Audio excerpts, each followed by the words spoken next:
Waswahili wa uswahilini wakikutana na walimwengu wenye ulimwengu, nao hudai kuwa maajabu wazoesha watu hata wasishangae tena. Hilo ni kinyume kwangu, kwani maajabu huniduwaza mpaka leo na kesho.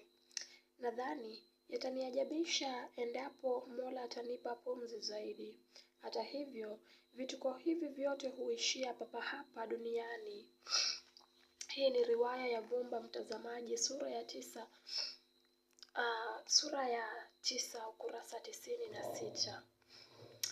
Hili ninalilinganisha na nakala ama taarifa ambayo nimekwisha kuitizama wakati wa sasa. Nakala ambayo imenitia machozi kweli, mtazamaji na msikilizaji wangu.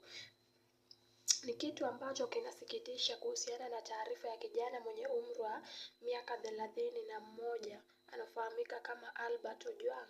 Nimeisikia taarifa yake ama ya babake kunradhi, akizungumza pale ambapo anahojiwa na wanahabari.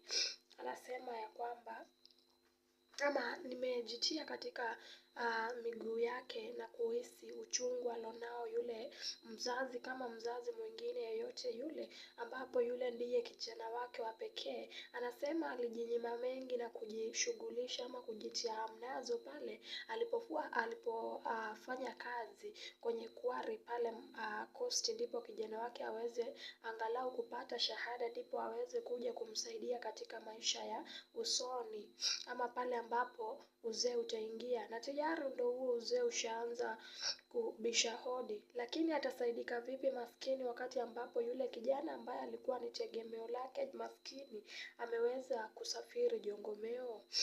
Kinachotamausha na kusikitisha zaidi, mtazamaji, ni taarifa ambayo inatolewa na wale maafisa wa polisi. Eti kijana amefariki kwa kujigongesha kwenye ukuta, kugongesha kichwa chake kwenye ukuta.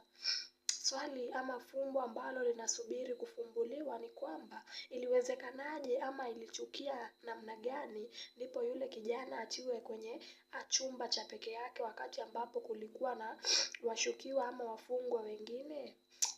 Inasikitisha na kuuliza jamani. Tunatumai ya kwamba haki itaweza kufuatiliwa. Hii ni Sauti ya Ninga, nami Edith Kaleria. Asante.